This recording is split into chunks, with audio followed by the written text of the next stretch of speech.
Hello friends, welcome to laugh mind magic. இந்த மாதிரி ஒரு உலகத்தை கொஞ்சம் கற்பனை பண்ணி பாருங்களேன். மருத்துவமனைகள், ஃபெர்டிலிட்டி சென்டர்ஸ், போலீஸ் ஸ்டேஷன், ஜெயில்கள், நீதிமன்றங்கள், முதியோர் இல்லங்கள், குழந்தைகள் காப்பகங்கள் அல்லது மனநல காப்பகங்கள் இதெல்லாம் இல்லாத ஒரு உலகம். சிசிடிவி கேமரா இல்லாம வீட்டை திறந்து போட்டுட்டே வெளியூர்களுக்கு போற நிலைமை. போர்கள், கொலை, கொள்ளை, திருட்டு இது போன்ற குற்றங்கள் இல்லாத மனிதர்கள் வாழ்ற ஒரு உலகம். அப்படிப்பட்ட உலகத்துல நம்ம வாழ்ற வாய்ப்பு கிடைச்சா எப்படி இருக்கும்? அந்த மாதிரி ஒரு அற்புதமான உலகத்தை நம்ம உருவாக்கணும் அப்படின்னா நமக்கு என்ன வேணும்? அன்பும் மன வலிமையும், லவ் அண்ட் மென்டல் பவர்ஸ், இது ரெண்டும் நம்ம கிட்ட அளவுக்கு அதிகமா இருந்தா போதும் நம்ம அந்த கற்பனை பண்ண உலகத்தை நம்ம நிஜத்துல உருவாக்க முடியும். ஓகே, இன்னைக்கு வீடியோவை ஒரு குட்டி ஸ்டோரியோட ஸ்டார்ட் பண்ணுவோம். ஒரு கிராமத்துக்கு ஒரு ஜென் துறவி நடந்து வராரு. அந்த கிராமத்துல ஒரு புஜபல பராக்கிரமசாலி வில்வித்தை தெரிஞ்ச ஒருத்தர் வேணே போற வரவங்களெல்லாம் வம்புக்கு இழுத்துட்டு இருக்காரு. இந்த ஜென் குரு வரும்போது அவரையும் வம்புக்கு இழுக்கிறாரு. என்ன சாமி இந்த பக்கம், இங்க பாருங்க என்னோட திறமைய அப்படின்னு தன்னுடைய வில்லை எடுத்து பக்கத்தில் இருக்கக்கூடிய ஒரு மரத்துல உச்சியில இருக்கக்கூடிய ஒரு பறவை பொம்மையை காமிச்சு அந்த பொம்மையில கண்ணிலே கரெக்டா அடிக்கிறேன் பாருங்கன்னு தன்னோட வில்லா செலுத்துறாரு. கரெக்டா அதோடைய கண்ணில் போய் படுது. அடுத்து அம்பு விடுறாரு. அந்த பறவை 2 துண்டா கீழே விழுகுது. இந்த மாதிரி வில்வித்தையெல்லாம் கத்துக்கிட்டு கெத்தா வாழ்றதை விட்டுட்டு எதையோ இழந்த மாதிரி, எதையோ பறி கொடுத்த மாதிரியே சுத்திக்கிட்டு இருக்கிறீங்களே சாமி அப்படின்னு கிண்டல் பண்றாரு. அதுக்கு அந்த குரு பொறுமையா சொல்றாரு, என் கூட இந்த பக்கத்துல இருக்கிற மலைக்கு கொஞ்சம் வரியா அப்படின்னு அவரை கூட்டிட்டு போறாரு. பக்கத்துல இருக்கிற அந்த மலையில ஏறுறாங்க. மலை உச்சிக்கு போனதுக்கு அப்புறம் அந்த மலை உச்சியில இருந்து பக்கத்துல இருக்கக்கூடிய இன்னொரு மலைக்கு கனெக்ட் பண்ற மாதிரி ஒரு பாலம், தொங்கு பாலம், மரக்கட்டைகளால் ஆன ஒரு தொங்கு பாலம் இருக்கு. அது பார்த்தாலே தெரியுது பழைய பாலம்னு. கட்டைகள் எல்லாம் கால் வச்சாலே உடஞ்சற மாதிரி இருக்கு. அந்த உச்சிக்கு போனதுக்கு அப்புறம் இந்த பைல்வான்ட்ட இருந்து வில்லையும் அம்பையும் வாங்கிட்டு அந்த குரு கிடுகிடு நடந்து போறாரு. வேகமா அந்த தொங்கு பாலத்துல நடந்து போறாரு. அவரை நடக்கும்போது தொங்கு பாலமே ஆடுது. கட்டைகள்லாம் விரிசல் விழுகிற மாதிரி சத்தம் கேட்குது. பாலத்துக்கு நடுவில் போன அந்த குரு அந்த பக்கம் நின்றுட்டு இருந்த அந்த பலசாலிட்ட, அங்க பாரு அந்த பக்கத்து மலையில ஒரு மரம் இருக்கு பாரு அப்படின்னு ஒரு மரத்தை காட்டிட்டு அந்த மரத்துக்கு கரெக்டா அம்பு விடுறாரு. கரெக்டா போய் படுது. அதுக்கப்புறம் அந்த பலசாலிக்கிட்ட, இப்ப ஊன்ட்ட நீ வந்து விடு பார்க்கலாம் அப்படின்னு சொல்றாரு. அப்ப அந்த பலசாலி, ஐயோ சாமி, உங்க பவர் தெரியாம, உங்களுடைய ஆற்றல் என்னன்னு புரியாம தேவையில்லாம உங்களை வம்புக்கு இழுத்துட்டேன், என்னை மன்னிச்சு விட்டுருங்க, என்னால எல்லாம் அந்த பாலத்தில் நடந்து வந்து அந்த அம்பு விட முடியாது அப்படின்னு சொல்லி அங்கிருந்து போயிடுறாரு அந்த பைல்வான். நம்மளும் அந்த பலசாலி போலதான் 90% நேரம் இருக்கும். நம்மளுடைய புறச்சூழல்கள், அவுட்டர் கண்டிஷன்ஸ் பர்ஃபெக்டா இருந்தா மட்டும்தான் நம்மளுடைய டார்கெட்ல நம்மளுடைய கவனத்தை செலுத்த முடியுது. நம்மளுடைய புறச்சூழல்கள்ல, எக்ஸ்டர்னல் ஃபேக்டர்ஸ்ல ஏதாவது ஒன்று ஆட்டம் கண்டுட்டா நம்மளுடைய கவனம் அந்த இலக்குல இருந்து எது ஆட்டம் கண்டுதோ அது மேல போயிருது. ஆனா நம்ம அந்த குருவை போல இருந்தா மட்டும்தான் ஈர்ப்பு விதியும் மேனிஃபெஸ்டேஷன் டெக்னிக்ஸும் நமக்கு வேலை செய்யும். உங்களுடைய புறச்சூழல்கள் எவ்வளவு நெகட்டிவா இருந்தாலும் உங்களுடைய மைண்ட் ஸ்ட்ராங்கா இருந்தா உங்களாலையும் உங்களுடைய டார்கெட்டை ஈஸியா அடிக்க முடியும். உங்களுடைய சூழ்நிலைகளை மாற்ற முடியும். அது எப்படின்னா, இன்னைக்கு இந்த வீடியோல இந்த புத்தகம் திங்க் லைக் அ மாங்க் அப்படிங்கிற புத்தகத்துல இருக்கக்கூடிய விஷயங்களை தான் பார்க்க போறோம். தமிழ்ல சொல்லணும்னா துறவியை போல சிந்தியுங்கள். ஃபர்ஸ்ட் இந்த டைட்டில் பார்த்தோன்னா எனக்கு வடிவேல் காமெடி தான் ஞாபகத்துக்கு வந்துச்சு.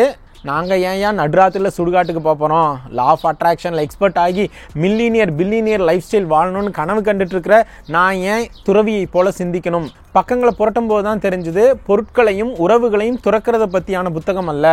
ஒரு துறவி ஒரு விஷயத்தை எந்த கண்ணோட்டத்தில் அணுகுவாரு, ஒரு பிரச்சனையை எப்படி பார்ப்பாரு, தன்னுடைய நேரத்தை எந்த வழிகளெல்லாம் செலவு பண்ணுவார், முக்கியமாக மெடிடேஷன் எப்படி பண்ணுவார் அப்படிங்கிற விஷயங்கள்ல கவனம் செலுத்துறது தான் இந்த புத்தகத்தினுடைய சாராம்சம்.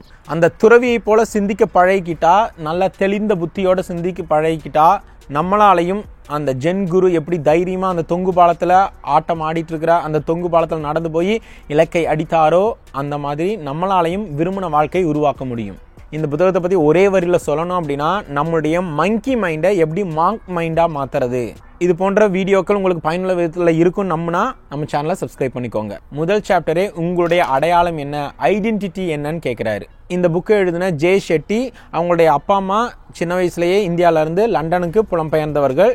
அங்கே தான் படித்து வளர்ந்தாரு. லண்டனில் காலேஜ் முடிக்கும் பொழுது, அந்த 3rd இயர் படிக்கும் பொழுது ஒரு துறவியினுடைய ஸ்பீச்சை கேட்டுட்டு காலேஜ் முடிச்சதுக்கப்புறம் ஒரு துறவியாக தான் மாறணும்னு முடிவு பண்ணிட்டாரு. அதே மாதிரியே காலேஜ் முடிச்சதுக்கப்புறம் மும்பையில் இருக்கக்கூடிய ஒரு ஆசிரமத்தில் போயிட்டு 3 வருஷம் துறவர வாழ்க்கைக்கு போயிட்டார். இவர் அந்த துறவர வாழ்க்கையில் நுழைஞ்சோன்னையே முதல் வாரத்திலேயே இவருடைய பெரிய துறவி இவருக்கு ஒரு முக்கியமான பாடத்தை சொல்கிறாரு. அந்த ஆசிரமத்தில் இருக்கிற ஒரு பழைய ஸ்டோர் ரூமுக்கு இவரை கூட்டிகிட்டு போகிறாரு. அங்கே இருக்கக்கூடிய எல்லா ஃபர்னிச்சர், எல்லா புக்ஸ் எல்லாத்துலேயுமே பயங்கரமான டஸ்ட்டு. அந்த ரூமில் ஒரு பெரிய ஃபுல் மிரர் இருக்குது. அங்கே கூட்டிட்டு அந்த கண்ணாடி முன்னாடி நிறுத்தி உனக்கு முன்னாடி என்ன தெரியுதுன்னு கேட்குறாரு. அந்த கண்ணாடி முழுவதுமே தூசி, 1/2 இன்ச் அளவுக்கு திக்கான தூசி இருக்குது. அந்த தூசியை பார்த்தோன்னா இவருடைய அடையாளம் என்னன்னே தெரியல, எனக்கு எதுவுமே தெரியல அப்படிங்கும்போது அந்த துறவி அவருடைய துணியினால் அந்த டஸ்ட்டு ஃபுல்லாத்தையும் தொடச்சிட்டு இப்போ என்ன தெரியுது, இப்போ உன்னுடைய உருவம் தெளிவாக தெரியுதா? இது மாதிரி தான் நம்மளை சுற்றிலும் ஏகப்பட்ட புழுதி போல கவராக இருக்குது. அதை களைந்தெறிகிறது கொஞ்சம் கசப்பாக தான் இருக்கும், கொஞ்சம் அசௌகரியமாக தான் இருக்கும். ஆனால் அதை செஞ்சால் நம்மளுடைய உண்மையான அடையாளம் என்ன, நம்மளுடைய உண்மையான ஆற்றல் என்னன்னு புரியும்னு முதல் பாடத்தையே தெளிவாக சொல்லி கொடுத்துருக்காரு அந்த பெரிய துறவி. நம்மளுடைய உண்மையான அடையாளத்தை பார்க்க முடியாமல் இல்லை அதை திரித்து கூறுற விஷயங்கள்லாம் என்னென்ன? நம்மளுடைய அப்பா அம்மா நமக்கு புகுத்தின நம்பிக்கைகள், ஸ்கூல்லையும் நம்மளுடைய ஃப்ரெண்ட்ஸ் மூலமாகவும் கற்றுக்கிட்ட விஷயங்கள், டிவி, செய்தித்தாள்கள், செய்திகள், சோஷியல் மீடியா, இதிலிருந்து நமக்கு செலுத்தப்படுற நம்பிக்கைகள், இந்த மாதிரி நம்மளை சுற்றிலும் ஏகப்பட்ட நம்பிக்கைகள். அது உண்மையாக பொய்யானலாம் நமக்கு தெரியாது, அதை அப்படியே நம்ம அடாப்ட் பண்ணிக்கிறோம். அந்த தூசிகளை எல்லாம் களைந்தெறியும் பொழுதுதான் நம்மளுடைய உண்மையான அடையாளம் என்னன்னு தெரியும். அதனால ஒரு வாரத்துக்கு இந்த பயிற்சியை பண்ண சொல்றாரு. அடுத்த ஒரு வாரம் முழுவதும் உங்களுடைய நேரத்தை எப்படியெல்லாம் செலவு பண்ணுறீங்க, யார் கூட எல்லாம் செலவு பண்ணுறீங்க, உங்களுடைய பணத்தை எப்படி நீங்கள் பயன்படுத்துகிறீங்க, இதெல்லாம் நீங்கள் அனலைஸ் பண்ணி பாருங்கன்னு சொல்கிறாரு. 2வது சாப்டர் நெகட்டிவிட்டி. இந்த உலகத்தில் எல்லாத்துலேயுமே எதிர்மறை எண்ணங்களின் தாக்கம் இருக்குன்னு சொல்கிறாரு. அதுவும் இல்லாமல் எமோஷன் இஸ் கண்டேஜியஸ், தொத்து வியாதி மாதிரி. நீங்கள் பாசிட்டிவ் நெகட்டிவ் 2 விதமான எமோஷன்ஸ்க்கும் இது பொருந்தும். நீங்கள் பாசிட்டிவான ஒரு மனிதர்கிட்ட பேசும்பொழுது அவர்கிட்ட இருக்கக்கூடிய அந்த பாசிட்டிவான ஆற்றலை நம்மளும் கிரகிச்சுக்குவோம். அதே நெகட்டிவான ஒரு மனிதர்கிட்ட பேசும்பொழுது அந்த நெகட்டிவிட்டி நம்மளையும் தாக்கும். 1950 ஒரு எக்ஸ்பெரிமெண்ட் பண்ணியிருக்காங்க. ஒரு காலேஜில் இருக்கக்கூடிய ஸ்டூடெண்ட்ஸில் இந்த எக்ஸ்பெரிமெண்ட் கண்டக்ட் பண்ணியிருக்காங்க. ஒவ்வொரு குரூப்பாக செலக்ட் பண்ணியிருக்காங்க. ஒரு குரூப்பில் 20 பேர் இருக்காங்க அப்படின்னா அந்த 20 பேரில் ஒரே ஒருத்தர் தான் டெஸ்ட் பண்ணக்கூடிய அந்த சப்ஜெக்ட் பர்சன். மீதி இருக்கக்கூடிய 19 பேர் அந்த குரூப் கண்டக்ட் பண்ணுறவங்க என்ன சொல்கிறாங்களோ அதை தான் செய்வாங்க, ஆக்டர்ஸ்ன்னு சொல்கிறாங்க. உதாரணத்துக்கு அந்த டெஸ்ட் எப்படி கண்டக்ட் பண்ணியிருக்காங்கன்னா, இந்த மாதிரி 2 கார்டு, ஃபஸ்ட்டு ஒரு கார்டில் ஒரு லைன் இருக்குது, இந்த கார்டை காமிச்சிட்டு அடுத்த கார்டில் 3 லைன்ஸ் இருக்குது. இந்த 3 லைனில் இதை மேட்ச் பண்ணுற லைன் எதுன்னு கேட்டிருக்காங்க. ரொம்ப சிம்பிளான டெஸ்ட்டு. இதில் அந்த 20 பேர் இருக்கக்கூடிய அந்த குழுவில் ஒருத்தர் மட்டும்தான் பரிசோதிக்கிறாங்க. மீதி 19 பேரில் ஒரு 2-3 பேரை மட்டும் சரியான ஆன்சரை சொல்லிட்டு மீதி பேரை வேணும்னே தப்பான ஒரு லைனை சொல்லியிருக்காங்க. உதாரணத்துக்கு இந்த லைன் தான் அப்படின்னு வச்சுக்கலாம். ஒரு 2-3 பேர் மட்டும்தான் சரியான லைனை மேட்ச் பண்ணிட்டு மீதி இருக்கிறவங்க எல்லாமே வேணும்னே இந்த லைனை சொல்லியிருக்காங்க. அப்படி சொல்லும் பொழுது அந்த சப்ஜெக்ட் பர்சன், அந்த கடைசியாக இருக்கக்கூடிய அந்த மனிதரும் அந்த மற்ற மனிதர்களுடைய செய்கைகள் அவருடைய முடிவெடுக்கும் திறனையும் பாதிச்சிருக்கு. இவரும் தப்பாவே தான் சொல்லியிருக்காரு. ஒரு சிம்பிளான டெஸ்ட்டு. இதில் மற்றவர்களுடைய தாக்கம் எந்த அளவுக்கு இருக்குன்னு கண்டுபிடிக்கிறதுக்காக இதை மாதிரி ஒரு வெவ்வேறு குழுக்களில் செய்யும்போது ஒரு 20-30 குழுக்களில் இந்த டெஸ்ட் பண்ணுறாங்கன்னா அதில் 75% குழுக்களில் இருக்கக்கூடிய அந்த சப்ஜெக்ட் பர்சன் தன்னுடைய சுற்றி இருக்கக்கூடிய மனிதர்கள் எடுக்கக்கூடிய அந்த முடிவுனால பாதிக்கப்படுறாருன்னு முடிவுக்கு வராங்க. இது மூலமா நம்ம வாழ்க்கையிலையும் தெரியும், நம்ம பண்ணுறது நிறைய விஷயங்கள் தப்புன்னு தெரியும், ஆனால் மற்ற எல்லாரும் பண்ணும்போது இதுவும் சரிதானே அப்படின்னு நம்மளே ஜஸ்டிஃபை பண்ணிவிட்டு அதை செஞ்சுட்டு போவோம். அதனால் நீங்கள் எந்த மாதிரியான மனிதர்கள் கூட அதிக நேரம் செலவு பண்ணுறீங்க, எதிர்மறை நபர்களோட அதிக நேரம் ஸ்பெண்ட் பண்ணிங்கன்னா அதனுடைய எனர்ஜியை தான் நீங்களும் அட்ராக்ட் பண்ணுறீங்கன்னு அர்த்தம். அது உங்களுடைய முடிவெடுக்கும் திறனையும் உங்களுடைய வாழ்க்கையும் பெருமளவு பாதிக்கும். அடுத்தது ஃபர்கிவ்னஸ், மன்னித்தலை பற்றி சொல்கிறாரு. 4 விதமான மன்னிக்கும் தன்மை இருக்குன்னு சொல்கிறாரு. முதல்ல 0 ஃபர்கிவ்னஸ். ஒருத்தர் தப்பு பண்ணிட்டா அவர் என்ன பண்ணாலும் அவரை மன்னிக்க மாட்டேன்னு உறுதியாக நிற்கிறது. எவ்வளோ மன்னிப்பு கேட்டாலும் சரி, அதுக்கப்புறம் எவ்வளோ நல்ல விஷயம் பண்ணாலும் அவன் பண்ணது தப்பு தான், அவனை நான் மன்னிக்கவே மாட்டேன் அப்படின்னு விடாப்பிடியாக நிற்கிறது முதல் வகையினர். 2வது வகையினர் கண்டிஷனல் ஃபர்கிவ்னஸ். அவன் பண்ணது தப்பு, அவன் ஃபஸ்ட்டு வந்து மன்னிப்பு கேட்கட்டும், அதுக்கப்புறம் நான் மன்னிச்சு அதுக்கப்புறம் என்ன பண்ணலான்னு பார்த்துக்கலாம், ஃபஸ்ட்டு அவன் வந்து இதை பண்ணணும், அவன் கீழே இறங்கி வரட்டும் அப்படின்னு ஒரு கண்டிஷன் போடுறது. இது 2வது வகை. 3வது வகை டிரான்ஸ்ஃபர்மேஷனல் ஃபர்கிவ்னஸ். அவன் பண்ணது தப்பு தான், ஆனால் நான் மன்னிச்சிட்றேன், ஆனால் அதுக்கப்புறம் எனக்கு அவனுக்கும் பெருசாக எந்த ஒரு உறவோ இல்லை பெரிய ஒரு இன்ட்ராக்ஷனோ இருக்காது, அந்த பழைய மாதிரி அன்பு இருக்காது, இருந்தாலும் நான் அவனை மன்னிச்சிட்றேன் அப்படின்னு சொல்கிறது 3வது வகை டிரான்ஸ்ஃபர்மேஷனல் ஃபர்கிவ்னஸ்ன்னு சொல்கிறாரு. 4வது வகை தான் நம்ம எல்லாருக்கும் தேவைன்னு சொல்கிறாரு. அது அன்கண்டிஷனல் ஃபர்கிவ்னஸ்.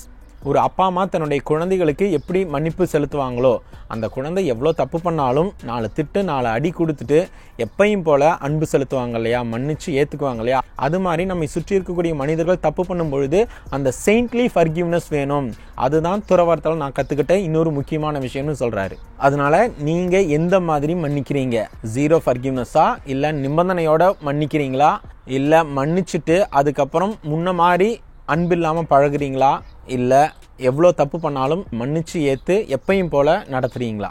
அடுத்தது சுவாச பயிற்சி பற்றி சொல்கிறாரு, பிரெத் ஒர்க். நம்ம பிறந்த முதல் நொடியிலிருந்து இறக்கிற கடைசி நொடி வரைக்கும் நம்ம பண்ணுற ஒரு விஷயம் சுவாசிக்கிறது. வாழ்க்கை ஃபுல்லாக இந்த வேலையை பண்ணாலும் இதை எப்படி ஒழுங்காக பண்ணுறது நமக்கு யாரும் சொல்லித்தரதில்லை. நம்மளுடைய உணர்வுகளுக்கும் நம்மளுடைய சுவாசத்துக்கும் சம்பந்தம் இருக்குது. நீங்கள் கோபத்தில் இருக்கும் பொழுது உங்களுடைய சுவாசம் ஒரு மாதிரி இருக்கும், பயத்தில் கவலையில் இருக்கும் பொழுது அதுக்கு தகுந்த மாதிரி சுவாசம் வெவ்வேறு மாதிரி மூச்சு விடுவோம். அதே மாதிரி உங்களுடைய சுவாசத்தை சரி பண்ணுறதன் மூலமாக உங்களுடைய உணர்வு நிலையை மாற்ற முடியும். எப்போல்லாம் நீங்கள் கோபம், பயம் இந்த மாதிரி எதிர்மறை உணர்வுகளுக்கு போகிறீங்களோ அப்போ உங்களுடைய சுவாசத்தை சீராக ஆழமாக மாற்றினீங்க அப்படின்னா உங்களால் அந்த எதிர்மறை உணர்வுகள்லேருந்து அமைதியான உணர்வு நிலைக்கு உங்களுடைய மனதையும் உடலையும் கொண்டு வர முடியும். நெகட்டிவ் எமோஷன்ஸ்லேருந்து அமைதி நிலைக்கு கொண்டு வரணும் அப்படின்னா எப்படி சுவாசிக்க சொல்கிறாருன்னா, 4 கவுண்ட்டு டீப் இன்ஹேல் பண்ணுங்கள். அதாவது 4 முறை மனதுக்குள்ளே எண்ணிட்டு அந்த சுவாசம் உள்ளே இழுக்கணும். அதுக்கப்புறம் 4 கவுண்ட்டுக்கு மெதுவாக ரிலீஸ் பண்ணணும். அதே மாதிரி உங்களுக்கு எனர்ஜி பத்தலை, கொஞ்சம் எனர்ஜி வேணும்னு ஃபீல் பண்ணிங்க அப்படின்னா 4 கவுண்ட்டுக்கு மூக்கின் வழியாக சுவாசத்தை உள்ளே ஸ்லோவாக ப்ரீத் இன்ஹேல் பண்ணிவிட்டு வேகமாக ஒரே செகண்டில் எக்ஸ்ஹேல் பண்ணணும். அப்படி பண்ணும்பொழுது உங்களுக்கு அந்த எனர்ஜி கிடைக்கும்னு சொல்கிறாரு. அடுத்தது தர்மா அப்படிங்கிற டாப்பிக்கை சொல்கிறாரு, வாழ்வின் நோக்கம். ஒவ்வொருத்தருக்கும் இந்த மனித பிறவி எடுக்கும் பொழுது ஒவ்வொரு நோக்கம், ஒரு குறிக்கோள் கொடுக்கப்படுது. ஆனால் பல சமயம் பல பேர் அந்த குறிக்கோள் என்னன்னு கண்டுபிடிக்காமே வாழ்க்கையை வாழ்ந்து முடிச்சிடுறாங்க.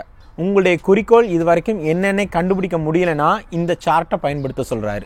ஆசை, திறமை, பரிவு, பயன். அதாவது பேஷன், டேலண்ட், கம்பேஷன், யூஸ்ஃபுல்னஸ்ன்னு 4 விஷயத்த சொல்கிறாரு. உங்களுக்கு எந்த விஷயத்த பண்ண பிடிக்கும், எந்த விஷயத்த பண்ண சொன்னால் நாள் கணக்கில் பண்ணாலும் அது ஒரு சில மணிகளை போல உணர்வீங்க. நேரம் போகிறதே தெரியாத அளவுக்கு எந்த விஷயத்த பண்ணுவீங்க, அவ்வளோ பேஷனேட்டாக எந்த விஷயத்த பண்ணுவீங்க அதை யோசிங்க. அதில் உங்களுக்கு திறமை இருக்குதா இல்லை திறமையை வளர்த்து கொள்ள முடியுமான்னு யோசிங்க. அதே மாதிரி அதை மற்ற மனிதர்களுக்கு கொடுக்கணுங்கிற அந்த கம்பேஷன், பரிவான உள்ளம் இருக்குதா? இது 3 இருந்தால் பத்தாது. அந்த விஷயத்தினால மக்களுக்கு பயன் இருக்குதா, யூஸ்ஃபுல்னஸ் இருக்குதான்னு யோசிக்க சொல்கிறாரு. எக்ஸாம்பிளுக்கு என்னுடைய தர்மா என்னன்னு எனக்கு தோணுது அப்படின்னா, எனக்கு இந்த ஈர்ப்பு விதி பற்றிய விஷயங்கள்லாம் படிக்கிறதும், இந்த மைண்ட் பவரை எப்படி மேனேஜ் பண்ணுறது, எப்படி யூஸ் பண்ணுறதுன்னு படிக்கிறதும் பிடிக்கும். நான் கற்றுக்கிட்ட விஷயங்கள்லாம் பிரேக் டவுன் பண்ணி மக்களுக்கு எக்ஸ்பிளைன் பண்ண முடியுங்கிற திறமையும் எனக்கு இருக்குதுன்னு நான் நம்புகிறேன். இந்த ஆசை மற்றும் திறமையின் மூலம் மக்களுக்கு உதவணுங்கிற எண்ணம், அந்த கம்பேஷன் இருக்குது. அதே மாதிரி எல்லா துறையிலும் ஆண், பெண், இனம், மொழி, வயது இதெல்லாம் தாண்டி எல்லாருக்கும் இந்த மைண்ட் பவரை கற்றுக்கணுங்கிற ஆசையும் அதற்கான தேவையும் இருக்குது. யூஸ்ஃபுல்னஸ் இது எல்லாத்துக்கும் காமனான ஒரு விஷயம்தான் உங்களுடைய தர்மா அப்படின்னு சொல்கிறாரு. இந்த மாதிரி உங்களுடைய வாழ்வின் நோக்கம் என்னன்னு முதல்ல கண்டுபிடிங்க. இந்த 4 விஷயத்துலையும் எது அடங்கி போகுதோ அதுதான் உங்களுடைய வாழ்வின் நோக்கம். சமைக்கிறது, பாட்டு பாடுறது, டான்ஸ் ஆடுறதுன்னு இந்த 4துலையும் அடங்குற உங்களுடைய நோக்கத்தை கண்டுபிடிங்க. உங்களுடைய திறமை, ஆசை எதில் இருக்குன்னு கண்டுபிடிச்சு அதை மக்களுக்கு எப்படி யூஸ்ஃபுல்லான விதத்தில் கொடுக்கறது அப்படிங்கிறத கண்டுபிடிச்சிங்கன்னா அதன் மூலமாக உங்களுடைய வாழ்க்கையை மட்டுமல்ல உங்களை சுற்றி இருக்கக்கூடிய மனிதர்களுடைய வாழ்க்கையை மேம்படுத்த முடியும். அடுத்தது ரொட்டீன். ஏதாவது ஒரு அதிகாலை பழக்கம் இருக்கணும்னு சொல்கிறாரு. காலையில் எந்திரிச்ச உடனே முதல் வேலையாக நம்ம ஃபோனுக்கு தான் கை போகும். ஃபோனில் எடுத்து என்னென்ன விஷயங்கள்லாம் வந்திருக்கு, என்னென்ன நோட்டிஃபிகேஷன்லாம் வந்திருக்குன்னு நோண்டுறது தான் முதல் வேலையாக நிறைய பேர் பண்ணுவோம். அதை பண்ணாமல் முதல்ல உங்களுடைய மைண்டை அந்த நாளுக்கு டியூன் பண்ணுங்கள். மெடிடேஷன் மூலமாக, எக்ஸசைஸ் மூலமாக, ஜேர்னலிங் மூலமாக உங்களுடைய வாழ்க்கைக்கு அந்த வாழ்க்கையின் சவால்களை எதிர்கொள்கிற விதத்தில் உங்களுடைய காலை நேரத்தை தயார்படுத்துங்க. அந்த அதிகாலை பழக்கம், அந்த ரொட்டீன்கிறது வைரஸ் எல்லாம் தாக்காமல் நம்ம எப்படி வேக்சின் எடுத்துக்கிறோம் அது மாதிரி அந்த நாளினுடைய சவால்களை எதிர்கொள்கிறதுக்கு எடுத்துக்கொள்ளக்கூடிய அந்த வேக்சினை போல் ஃபஸ்ட்டு மைண்டை சரி பண்ணிட்டு தான் அந்த நாளை அப்ரோச் பண்ணணும் அப்படின்னு சொல்கிறாரு. அடுத்த 1 வாரத்துக்கு உங்கள்கிட்ட அதிகாலையில் எந்திரிக்கிற பழக்கம் இல்லைன்னா ட்ரை பண்ணி பாருங்கள். அதிகாலையில் 4 இல்லை 5 மணிக்கு எந்திரிச்சு முயற்சி பண்ணி பாருங்கள். உங்களுக்கு 2 அல்லது 3 மணி நேரம் ப்ரொடக்டிவ் ஹவர்ஸ் கிடைக்கும். உங்களுக்கு பிடிச்ச விஷயங்களை செய்யவும் உங்களுடைய திறமைகளை வளர்த்து கொள்ளவும் அந்த அதிகாலை பழக்கம் உங்களுக்கு யூஸ்ஃபுல்லாக இருக்கும். இன்றைக்கி இருக்கிற நம்ம உலகத்தில் நம்மளுடைய கவனம், ஃபோக்கஸ் தான் பணமாக மாற்றப்படுது. நீங்கள் கவனிக்கிற ஒவ்வொரு நொடியும் எனக்கு பணமாக வந்துட்டுருக்கு. அதுக்காக உங்களுடைய நேரத்தை விரயம் பண்ணி அதை பணமாக மாற்றி வாழணுங்கிறது என்னுடைய நோக்கம் கிடையாது. எதுக்காக சொல்கிறேன் அப்படின்னா, நீங்கள் ஒவ்வொரு பிளாட்ஃபார்ம்லையும் போய் நீங்கள் கொடுக்குற கவனம் முழுவதும் பணமாக மாற்றப்படுது. யூடியூப்பில் 1 மணி நேரம் நீங்கள் தேவையில்லாத விஷயத்தில் ஸ்பெண்ட் பண்ணிங்கன்னா அந்த கண்டென்ட்டை உருவாக்குனவங்களுக்கும் அந்த பிளாட்ஃபார்முக்கும் பணம். இதே மாதிரி தான் எல்லா மீடியாலையும் நியூஸ் பேப்பர் எல்லாத்துக்கும் உங்களுடைய கவனம் தான் அவங்களுக்கு இன்கம். எக்ஸாம்பிளுக்கு இந்த சார்ட் எடுத்துக்கோமே, உங்ககிட்ட ஒரு நாளைக்கு 100% ஃபோக்கஸ் இருக்குன்னு வச்சுக்குவோம். இந்த 100%ல் நீங்கள் உதாரணத்துக்கு ஒரு 10% நியூஸ் பேப்பருக்கு ஸ்பெண்ட் பண்ணுறீங்க, இன்னொரு 10% வாட்ஸ்அப், இமெயில், லிங்க்டின் இந்த மாதிரி ஆப்ஸுக்கு ஸ்பெண்ட் பண்ணுறீங்க, இன்னொரு 10% ஃபேஸ்புக், இன்ஸ்டாவில் இருக்கக்கூடிய போஸ்ட்டு, ரீல்ஸு, நீங்கள் போட்ட போஸ்ட்டுக்கு இல்லை ஃபோட்டோக்கு எத்தனை லைக்ஸு, கமெண்ட்ஸ் வந்திருக்குன்னு அதில் ஸ்பெண்ட் பண்ணுறீங்க. அடுத்த ஒரு 10% கிரிக்கெட்டு, உங்களுக்கு பிடிச்ச படங்கள், மூவிஸ் இல்லை ஃபேவரட் ஷோஸு அதுக்கு ஸ்பெண்ட் பண்ணுறீங்க. இன்னொரு 10% காசிப்பிங்கு, கம்ப்ளைனிங்கு இதுக்கு ஸ்பெண்ட் பண்ணுறீங்க. இன்னொரு 40% உங்களுடைய வேலை அல்லது தொழிலுக்கு ஸ்பெண்ட் பண்ணுறீங்கன்னு வச்சுக்கோங்க. உங்களுடைய வாழ்க்கையின் மிஷன், அந்த நோக்கத்துக்கு எவ்வளோ % உங்களால் ஸ்பெண்ட் பண்ண முடியும்? உங்களுடைய கவனம் பல திசைகளில் சிதறடிக்கப்படுது, விரயமாகுது. அதனால் உங்களுடைய வேலை அல்லது தொழிலில் தினமும் ஒரு 40-50% கவனம் செலுத்துறீங்க. இல்லை இந்த உங்களுடைய லைஃப் மிஷன் தான் உங்களுடைய ஃபுல் டைம் ஜாபாக இருந்தால் இன்னும் மிகச்சிறப்பாக இருக்கும். இல்லை என்னுடைய மிஷன் வேறு, இப்போ நான் பண்ணிகிட்ருக்கிற வேலை அல்லது தொழில் வேறு அப்படின்னா உங்களுடைய மிஷனில் இதிலிருந்து எவ்வளோ கவனத்தை எடுத்து இதுக்கு கொடுக்க முடியும்னு யோசிங்க. இதில் இருக்கக்கூடிய டைம் எல்லாம் கட் பண்ணி உங்களுடைய வாழ்க்கையின் அந்த நோக்கத்தை பூர்த்தி செய்கிறதுல கவனம் செலுத்துங்க. இல்லை எனக்கு என்னோடய லைஃப் மிஷன்லாம் தேவையில்லை, அதை பற்றி எனக்கு கவலையும் இல்லை அப்படின்னு சொன்னீங்க அப்படின்னா இந்த கவனத்தை எல்லாம் உங்களுடைய வேலை அல்லது தொழிலில் செலுத்துங்க. அப்போ இன்னும் உங்களுடைய வேலை அல்லது தொழில் இன்னும் மிகச்சிறப்பாக இருக்கும். ஏன்னா நம்ம 200, 300, 500 வருஷங்கள்னு வாழ போகிறதில்ல. டைம் ஃப்ளைஸ்ன்னு சொல்லுவாங்க. இப்போல்லாம் எப்போ விடியுது, எப்போ நாள் ஆரம்பிக்குது, எப்போ முடியுதுன்னே தெரியாத அளவுக்கு வேகமாக போயிட்டுருக்கு. நம்ம நிறைய நேரம் என்ன நினைக்கிறோம்னா, துறவர் வாழ்க்கையில் ஜாலியாக இருப்பாங்க, மெடிடேஷன் பண்ணிவிட்டு நினச்சா சாப்பிட்டு நினச்சா ரெஸ்ட் எடுத்துகிட்டு இருப்பாங்கன்னு நினைக்கிறோம். ஆனால் அவர் அப்படிப்பட்ட வாழ்க்கை இல்லை. துறவர வாழ்க்கை, அவங்களுக்கும் ஏகப்பட்ட வேலைகள் இருக்குது. சமைக்கிறது, சுத்தம் பண்ணுறது, மூத்த துறவிகளுக்கு பணிவிடை செய்கிறதுன்னு காலையிலேருந்து ராத்திரி வரைக்கும் பல பணிகளை செஞ்சுட்டு தான் இருக்காங்க. இருந்தாலும் காலையில் குறைந்தது 2 மணி நேரம் ஒவ்வொரு துறவியும் தியானத்துக்கு செலவிடுவாங்க. அதே மாதிரி தினமும் ராத்திரியில் 1 மணி நேரம் தியானத்துக்கு செலவிடுவாங்கன்னு சொல்கிறாங்க. கடைசியாக கிராட்டிடியூட், நன்றி உணர்வு. இவர் இந்த நன்றி உணர்வை பற்றி என்ன சொல்கிறாருன்னா, the powerful drug in the world அப்படின்னு சொல்கிறாரு. ட்ரக்குக்கு 2 அர்த்தம் இருக்குது. முதல் அர்த்தம் மருந்து, எந்த ஒரு நோயையும் குணமாக்க வல்ல மருந்து நன்றியுணர்வு. இன்னொரு அர்த்தம் அந்த ட்ரக்குக்கு போதை பொருள் அல்லது போதை வஸ்து. ஒருத்தர் போதைப் பொருளை எடுத்துக்கிட்டா எந்த அளவுக்கு ஹையாக ஃபீல் பண்ணுவாரோ அந்த அளவுக்கு ஆனந்தத்தில் திளைக்க முடியும் நன்றியுணர்வை நம்ம பழக்கமாக்கிக்கிட்டா. அதனால் உங்ககிட்ட நன்றியுணர்வு பழக்கம் இல்லைன்னா அடுத்த ஒரு வாரம் முழுவதும் கிராட்டிடியூட் ஜேர்னலிங் எழுதுங்க. ஒரு நாள் முழுவதும் உங்களுக்கு கிடைச்ச சின்ன சின்ன பாசிட்டிவான விஷயங்கள் எல்லாத்தையும் எழுதுங்க. இல்லைனா வாலண்டியரிங் ஒர்க் பண்ணலாம். உங்களுக்கு உதவி பண்ணவங்களுக்கு கிஃப்ட்ஸ் கொடுக்கலாம். இல்லை உங்களுக்கு சமைக்க தெரிஞ்சால் அவங்களுக்கு ஒரு வேளை நல்ல ஃபுட்டு செஞ்சு கொடுக்கலாம். இல்லைனா கிராட்டிடியூட் லெட்டர் எழுதலாம்னு சொல்கிறாரு. உங்களுடைய வாழ்க்கையில் உதவி பண்ணவங்களுக்கு கடிதம் எழுதுங்க. அவங்க உங்களுடைய வாழ்க்கையில் என்ன உதவி பண்ணாங்க, எப்போ பண்ணாங்க, அந்த உதவியின் மூலமாக உங்களுடைய வாழ்க்கை எப்படி மேம்பட்டுச்சு, இதெல்லாம் தெளிவாக எழுதி உங்களுடைய நன்றியை அவங்களுக்கு தெரியப்படுத்துங்கன்னு சொல்கிறாரு. ஓகே, மங்கி மைண்டை எப்படி மாங்க் மைண்டாக மாற்றுறது, துறவியை போல் தெளிவாக எப்படி சிந்திக்கிறதுன்னு இன்றைக்கி வீடியோவில் நம்ம பார்த்த விஷயங்களுடைய குயிக் சம்மரியை பார்த்துடலாம். முதல்ல உங்களுடைய அடையாளம் என்ன, உங்களை சுற்றி இருக்கக்கூடிய அந்த தூசி புழுதிகள்லாம் என்னன்னு கண்டுபிடிச்சு அதை துடைக்கிறதுக்கான வேலைகளை செய்யுங்க. ரெண்டாவது, எதிர்மறை எண்ணங்கள் இருக்கக்கூடிய மனிதர்கள் மத்தியில் இருந்தால் அந்த மனிதர்கள்ட்ட விலகி பாசிட்டிவான மனிதர்கள் இருக்கக்கூடிய அந்த சூழலில் அந்த மாதிரியான புத்தகங்கள் மத்தியில் வாழ பழகிக்கோங்க. மூன்றாவது, உங்களுடைய மன்னிக்கும் தரம் எந்த கேட்டகரியில் இருக்குன்னு பார்த்து அதை செயின்ட்லி ஃபர்கிவ்னஸ் அந்த அளவுக்கு உயர்த்த முயற்சி பண்ணுங்க. அடுத்தது, உங்களுடைய சுவாசத்தின் மூலம் உங்களுடைய எதிர்மறை உணர்வுகளை அமைதிப்படுத்துறது இல்லை பாசிட்டிவ் எமோஷனுக்கு கொண்டு வரதுக்கு உங்களை நீங்களே பயிற்சி பண்ணிக்கோங்க. அடுத்தது, உங்களுடைய தர்மா, உங்களுடைய வாழ்வின் நோக்கம் என்ன அப்படிங்கிறத கண்டுபிடிங்க. நம்ம பார்த்த அந்த 4 ஃபேக்டர்ஸுக்கு காமனாக இருக்கக்கூடிய உங்களுக்கு பிடிச்ச விஷயம் என்ன அப்படிங்கிறத யோசிங்க. அடுத்தது, தினசரி அதிகாலை பழக்கத்தை ஏற்படுத்திக்கோங்க. கடைசியாக, நன்றியுணர்வை வாழ்க்கையில் ஒரு அம்சமாக மாற்றிக்கோங்க. இந்த விஷயங்கள்லாம் நீங்கள் தொடர்ந்து பண்ணும்பொழுது நீங்கள் ஆசைப்படுற எல்லாத்தையும் ஈஸியாக அட்ராக்ட் பண்ண முடியும். நீங்கள் ஆசைப்படுற அந்த ட்ரீம் லைஃப்பை மேனிஃபெஸ்ட் பண்ண முடியும். பாரதியார் சொல்கிறாரு, ஒளி படைத்த கண்ணினாய் வா வா வா, உறுதி கொண்ட நெஞ்சினாய் வா வா வா. ஒளி படைத்த கண்களும் உறுதி கொண்ட நெஞ்சமும் இருந்தா போதும், அந்த இன்ட்ரோல சொன்ன மாதிரியான கற்பனை உலகத்தை நம்மளாலையும் உருவாக்க முடியும், அடுத்த தலைமுறைக்கு கொடுக்க முடியும். இந்த வீடியோ உங்களுக்கு யூஸ்ஃபுல்லா இருந்தா இந்த வீடியோக்கு like or comment or share பண்ணுங்க. இது போன்ற ஈர்ப்பு விதி பற்றிய பதிவுகளுக்கு லா ஆஃப் மைண்ட் மேஜிக் சேனலை சப்ஸ்கிரைப் பண்ணிக்கோங்க. இன்னொரு அமேசிங் கான்செப்டோட உங்களை சந்திக்கிறேன். அது வரைக்கும் be healthy, be wealthy. I am your spiritual friend Praveen. Thank you.